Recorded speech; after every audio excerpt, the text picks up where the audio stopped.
तो आज मैं तुम्हें कुछ ऐसी डाटा और रिसर्च बताने वाला हूं। तुम्हें मजबूर होकर अपना हिसाब किताब कॉपी के अंदर लिखना पड़ेगा और देखना पड़ेगा यार कितना पैसा आ रहा है, कितना पैसा कहाँ पे जा रहा है। अब एक सर्वे ने एक नंबर निकाला, डाटा रिसर्च किया उन्होंने और उनको पता लगा कि इंडिया के अंदर जो 60% फैमिलीज है, मोस्टली मिडिल क्लास फैमिलीज है, उनकी जो पूरी की पूरी सैलरी है ना, पूरी 100% सैलरी पूरी ईएमआई में जाती है। हिस्सा नहीं बता रहा मैं, पूरी की पूरी सैलरी उनकी पूरी ईएमआई में जाती है। और सबसे बड़ा दुख ये है कि ज्यादातर लोगों को पता ही नहीं है कि उनकी पूरी सैलरी ईएमआई में जा रही है। उनको ये नॉर्मल लग रहा है और कहीं हम लोग भी तो उन फैमिलीज के अंदर नहीं आते। और सबसे बड़ा भयानक ट्रूथ ये है कि लोगों को ये चीज बिल्कुल नॉर्मल लग रही है कि यार सभी फैमिलीज के अंदर ऐसे चलता होगा, सभी लोग ईएमआई भरते होंगे, लेकिन ये नॉर्मल बात नहीं है। तो करते हैं वीडियो को शुरू। बस कुछ मिनट मुझे देना, इस प्रॉब्लम को जड़ से उखाड़ कर फेंक देते हैं। अब एक चीज बताता हूँ, डरना मत। ये जो ईएमआई की प्रॉब्लम है ना, आप लोगों के साथ में नहीं है, ये उन लोगों के साथ में भी है जो महीने के 50,000, 1 लाख, 1.5 लाख रुपए कमा रहे हैं। और एक डाटा और रिसर्च ये भी हुई थी कि जो 50,000, 1 लाख रुपए कमाने वाला बंदा है और मिडिल क्लास कमाने वाला बंदा है, दोनों के जो ईएमआई की जो बातें हैं वो बिल्कुल सिमिलर है। दोनों को दोनों लोग उतनी ही ईएमआई भर रहे हैं। सिंपल भाषा में बताऊं तो वो बंदा भी ना सेविंग कर पा रहा, ना कोई इमरजेंसी फंड बना पा रहा, और ना ये वाला बंदा सेविंग कर पा रहा और ना ही कोई इमरजेंसी फंड बना पा रहा। मतलब प्रॉब्लम सैलरी कम होना नहीं है, प्रॉब्लम तो कुछ और है। चलो आइए जानते हैं। Data reveal part first. एक एक्सपर्ट पैनल रिपोर्ट के मुताबिक लोगों की जो सैलरी है वो उनकी ईएमआई के बराबर है। या तुम ये बोल सकते हो लोगों की ईएमआई है वो उनकी सैलरी के बराबर है। यानी कि कोई बंदा अगर 15,000 कमा रहा है तो वो 15,000 की ईएमआई भर रहा है, कोई बंदा 20,000 कमा रहा है तो वो 20,000 की ईएमआई ही भर रहा है। एंड कुछ केस के अंदर तो ऐसा भी देखा गया कि लोगों की जो ईएमआई है वो उनकी सैलरी से भी ज्यादा है। ये आप लोग भी देखते होंगे अपने दोस्त या किसी रिलेटिव के अंदर कि अगर वो 20-25,000 रुपए कमा रहा है तो वो जो ईएमआई है तो वो 30-40,000 रुपए भर रहा होगा। मंथली ईएमआई उनकी पूरी सैलरी से भी ज्यादा होती है बहुत सारे केसेस के अंदर। अब एक दूसरी रिसर्च हुई थी, पीडब्ल्यूसी इंडिया ने वो रिसर्च की थी और उन्होंने 30 लाख लोगों के ऊपर रिसर्च किया था कि ईएमआई के ऊपर लोगों के ऊपर रिसर्च करते हैं। अब इस डाटा और रिसर्च के अंदर पता लगा कि लोग अपनी पूरी सैलरी का 33% हिस्सा ईएमआई के अंदर देते हैं। चलो सुनने के अंदर 33% बहुत नॉर्मल लगता होगा कि 33% तो ठीक है, लेकिन ये जो 33% है ये 45% तक भी चला जाता है। लोग 45%, 50% तक भी अपनी पूरी सैलरी का ईएमआई के अंदर भर देते हैं। सिंपल भाषा में तुम्हें बताऊं तो लोग जितना कमाते हैं उतना वो सारा का सारा ईएमआई में भर देते हैं, और अगर उनकी सैलरी बढ़ जाती है तो वो दो चीजें और उठा लेते हैं, फिर कंटिन्यू वही ट्रैप, उनकी भी वो ईएमआई भरते रहते हैं। चलो तुम्हें मेरा एग्जांपल बताता हूँ। मेरा मानना यह है कि हम लोग ना प्रॉब्लम को पहले खुद क्रिएट करते हैं फिर उसको भुगतते हैं। यानी मैंने जैसे कि एसी लगवाया घर के अंदर, तो सबसे पहले मैं एसी लेकर आया, बहुत खुश हुआ। अभी वो खराब हो गया तो एक प्रॉब्लम आ गई, फिर उसको ठीक करवाया और पैसे दिए। अभी कल को उसके अंदर और कोई प्रॉब्लम आएगी, इसका बिल आएगा, उसको और भरूंगा। यानी कि पहले मैं उसको अगर उठाकर ही ना लेकर आता, कंफर्ट जोन अगर मैं ना ढूंढता, तो वो चीजें मेरी लाइफ के अंदर नहीं होती। लेकिन पहले मैं उसको उठाकर ले आया, अब मैं उसके पैसे भरूंगा, दूसरा वो अगर खराब हुआ फिर उसके पैसे भरूंगा, तीसरा उसका बिल आएगा फिर उसको पैसे भरूंगा। यानी कि हम प्रॉब्लम को खुद ही क्रिएट करते हैं। ये चीज होती है जब हम मोबाइल खरीदते हैं, चाहे गाड़ी खरीदते हैं, चाहे बड़ा घर खरीदते हैं, हर प्रकार, चाहे हमें गाड़ी की मॉडिफिकेशन के अंदर, गाड़ी को ठीक करवाने के अंदर, घर के रिनोवेशन के अंदर, सब जगह पर बार बार पैसा डालना पड़ता है। प्रॉब्लम को खुद क्रिएट करके हम लोग एक ऐसा पोर्टल और एक ऐसा होल क्रिएट कर देते हैं जहां में हमें बार बार पैसा डालना पड़ेगा। Data reveal part 2।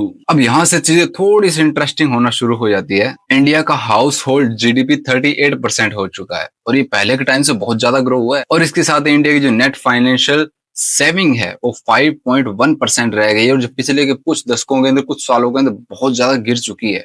मतलब समझ पा रहे हो, लोग अपने सेविंग के अंदर से निकालकर ईएमआई भर रहे हैं। वो आज जो ईएमआई उठा रहे हैं वो सारा का सारा जो उन्होंने कल ये पोर्टफोलियो बनाया था, सेविंग की थी कि यार कल को कोई प्रॉब्लम आई तो हम उसको भूलकर जो आज उनकी लाइफ के अंदर चल रहा है ना, ईएमआई भर रहे हैं, वहां से निकाल कर भर रहे हैं।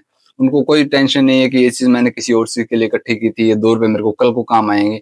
नहीं, उन्होंने जो आज ईएमआई उठाई है बस वो उसकी टेंशन लेकर उसको भरते जा रहे हैं। और दूसरा, लोग अपने लाइफस्टाइल को मेंटेन करने के लिए ये चीजें कर रहे हैं, उसको अपग्रेड करने के लिए नहीं कर रहे। या फिर लोगों के ऊपर बहुत बड़ी इमरजेंसी नहीं आ गई है कि और लोगों ने पता नहीं कितनी बड़ी प्रॉब्लम आ गई है तब जाकर हम ये पैसा ना खर्च रहे हैं, वरना मैं पैसा नहीं खर्चने वाला था। नहीं नहीं, ऐसा कुछ नहीं हो रहा।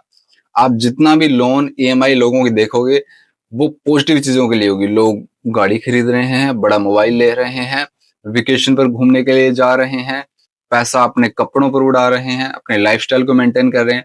ईएमआई इन चीजों के लिए ज्यादा ली जा रही है, ना कि लोग ईएमआई बिजनेस के लिए ले रहे हैं, ना कि लोग ईएमआई किसी को हेल्थ या कोई प्रॉब्लम होगी उसके लिए परसेंटेज बहुत कम है। लेकिन अगर आप पूरा कैलकुलेशन करके देखोगे तो लोग एंजॉय के पर्पज से ईएमआई को ज्यादा ले रहे हैं। इसके साथ ही हर इंसान के ऊपर इंडिया में एवरेज का जो कर्ज है 4.8 लाख है। अब इसके अंदर डरने की जरूरत नहीं है, मैंने एवरेज बताया है और ये 28% ग्रो हो चुका है पिछले 2 सालों के अंदर। पर्सनल लोन के बारे में आपने बहुत सुना होगा, इसकी जो मार्केट है $8 बिलियन तक थी, लेकिन आने वाले कुछ टाइम के अंदर ये 8 बिलियन से सीधा जंप करके $54 बिलियन तक जाने वाली है। वीडियो का next topic, why this happens, ऐसा हो क्यों रहा है, आखिर प्रॉब्लम क्या आ रही है। 0% ईएमआई, बाय नाउ पे लेटर, ऐसी जो चीजें हैं, लोन लेना, ईएमआई लेना लोगों को इतना आसान लगता है और ये चीज इतनी आसान बना दी गई है। हर इंसान आज के टाइम में लोन ले सकता है, ईएमआई ले सकता है, बहुत सारे पॉसिबल वेज है। और इसी के कारण लोगों को जो कैश के अंदर जो चीज खरीदनी है या ईएमआई के अंदर जो चीज वो घर पे लेकर आ गया है, दोनों के अंदर फर्क ही महसूस नहीं होता और उसको कर्ज बिल्कुल भी महसूस नहीं होता कि मैं कर्जे में जा चुका हूँ, कभी भी नहीं। क्योंकि फोन चाहिए ईएमआई, वेकेशन पे जाना है ईएमआई, गाड़ी लेनी है ईएमआई, घर लेना है ईएमआई, और ये सारे ट्रैप के अंदर हमारा दिमाग ये भूल जाता है कि मैं कर्ज के अंदर जा रहा हूँ। अब जो पैसा जरूरत के लिए नहीं, अपनी चाहतों के लिए खर्च हो रहा है, अब लाइफ को मेंटेन करने के लिए, एंजॉय करने के लिए, वो हमें ना जरूरी लगने लग गया है। क्यों?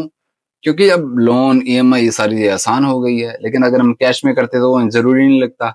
लेकिन ईएमआई के थ्रू वो चीज हमको इतनी जरूरी लगने लगी है कि हम उसको मेंटेन करने के लिए उनको घर पे ले आते हैं या लोन ईएमआई ले लेते हैं और फिर अपनी लाइफ को मेंटेन करना शुरू करते हैं। पहले के टाइम में ये चीज इतनी जरूरी नहीं थी, लोगों के लिए अपना घर या फिर ये चीज ज्यादा जरूरी थी कि वो अपनी फैमिली को कैसे मैनेज करते हैं। लेकिन आज के टाइम में अपनी लाइफ को मेंटेन करना, लोगों को सोशल मीडिया पर दिखाना कि मैं कितना बेहतर हूँ, अब के टाइम में ये एक प्रूफ बन चुका है कि मेरी लाइफ कितनी बेहतर बन चुकी है। और इस प्रूफ के लिए लोगों को बैंक से, ईएमआई से, हर जगह से पैसा लेना पड़ता है और वो इस ट्रैप के अंदर फंसे रह जाते हैं। तुम्हें याद है जब नए नए बैंक आए थे तो हम लोगों ने ऐसा सोचा था कि यार ये 4 दीवारी है, इसके अंदर हम हमारा वो पैसा रखेंगे 10,000, 20,000, 1 लाख, 10 लाख जितने भी, और इस 4 दीवारी से वो पैसा बाहर आएगा ही नहीं, ना हम निकाल सकते ना कोई और निकाल सकता, चोर तो उसके अंदर घुस ही नहीं सकता, कोई चांस ही नहीं। लेकिन फिर हमारी लाइफ के अंदर आता है एक ऑनलाइन पेमेंट्स का जरिया, जहां पर ऑनलाइन पेमेंट्स को हम लोगों ने बैंक के साथ सीधा जोड़ दिया। अब वो ऑनलाइन पेमेंट्स बैंक के ऊपर बिल्कुल ऐसे बैठी है। अब आप जहां मर्जी चाहो, आप किसी भी कंट्री के अंदर हो, आप किसी भी स्टेट के अंदर हो, कोई भी जगह पर हो, आप 1 मिनट के अंदर अपना फोन निकालोगे, स्कैन करोगे और वहां से वो चाहे 1000 किलोमीटर बैंक दूर होगा, आप वहां से वो पैसा ऑनलाइन निकाल कर सामने वाले को ट्रांसफर कर देते हो। चीजें इतनी ज्यादा इजी हो चुकी है कि आपकी जेब से पैसा निकालना और लोगों से पैसा लेना बहुत आसान हो चुका है। और ये सारी चीजें एक ही चीज की तरफ इंडिकेट करती है कि आपकी जेब से पैसा निकाला गया और आप लोगों से पैसा ले रहे हो, यानी आप कर्ज के अंदर डूबते जा रहे हो। वीडियो का next topic, the mindset shift. आखिर अब करना क्या है, इसका सोल्यूशन क्या होगा? मैं तुम्हें कोई फाइनेंशियल प्लानिंग का लेक्चर नहीं देने वाला, मैं तुमसे एक सिंपल सवाल पूछने वाला हूँ या तुम्हें सिंपल एक सवाल देने वाला हूँ। अब जब भी तुम नेक्स्ट टाइम ईएमआई के बारे में सोचोगे, तुम्हारा मन करेगी अच्छा यार ये चीज तो बहुत जरूरी है, ये इसको तो ईएमआई लेकर उठा लेता हूँ ना, मैं जल्दी से घर पे ले आता हूँ। तब एक चीज ये सोचना, क्या ये चीज अगर मुझे कैश में अभी के टाइम इसी वक्त उठानी होती तो क्या मैं कैश के अंदर इसको ले सकता था? अगर नहीं, आपका जवाब नहीं आता है तो इसका मतलब ये है कि आपको उस चीज की जरूरत नहीं है, बस आपको वो ईएमआई के थ्रू चीज आसान लग रही है, इसलिए आप उसको उठाकर घर पर लाने की कोशिश कर रहे हो। एक ही वीडियो के अंदर तो मैं आपको सब कुछ नहीं बता सकता, लेकिन फिर भी अगर आपको कोई फेक मोटिवेशन नहीं चाहिए, आपको फेक स्टोरीज नहीं चाहिए, रियल लाइफ एक्सपीरियंस पर बेस्ड वीडियोस चाहिए, तो आप मेरे साथ जुड़ सकते हो, इस चैनल को सब्सक्राइब कर सकते हो। मैं बिल्कुल ऐसी वीडियोस बनाता हूँ जो बिल्कुल रियल डाटा एक्सपीरियंस के ऊपर बेस्ड होती है, जो आपकी लाइफ को शायद कुछ टाइम के अंदर चेंज जरूर कर सकती है। तो चैनल को मेक श्योर करना, सब्सक्राइब कर लेना। और अगर आपको कोई भी पार्ट समझ में ना आया हो, आपको कुछ पूछनी हो, तो आप इस वीडियो के अंदर कमेंट कर सकते हैं। Thank you so much.